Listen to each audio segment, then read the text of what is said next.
Yes, there is no direct prophetic prohibition. It's neither mentioned in the Quran nor in the sound hadith that the Prophet ﷺ said don't do oral sex. As a matter of fact, last time when we spoke about anal penetration, yes, there is straightforward a hadith forbidding that.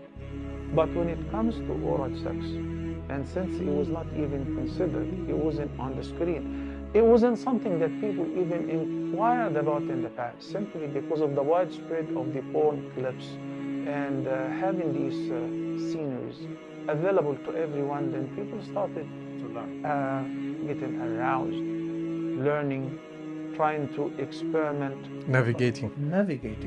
But in a Muslim society and in a modest society, never ever anyone thought about it before. But since it is there, we have to handle it. We have to attend to the viewers and to the Muslim Ummah. It is our responsibility. So in brief, Sheikh, is there a hadith that says oral sex for both males and females haram? No, there is no hadith. So then it's not haram. Well, there is no hadith. But there is a hadith in which the Nabi sallallahu alaihi wasallam disliked touching one's private part with the right hand. He said always use the left hand. Do not touch the very private part with the right hand. This is the hand, not the mouth.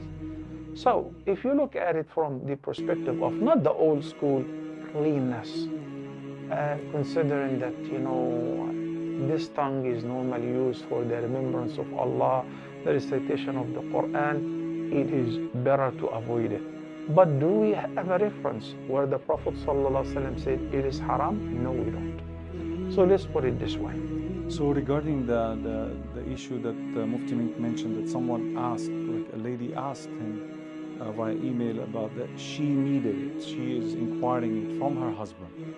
Well, in those cases also it's better not to... It is interesting because the spouse may detest it, may think it is disgusting.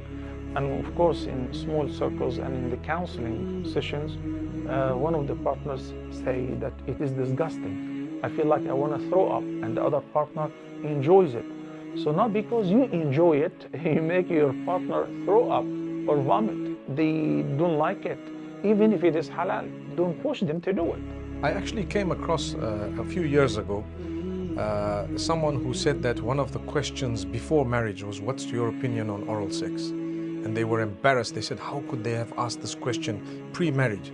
And I said, you know what, maybe you just need to answer the question and say what you think. They should. Maybe it's an important thing. It is, because if one of the partners, whether he or she, the future partner, dare to ask the question, that means it represents to them an ideology.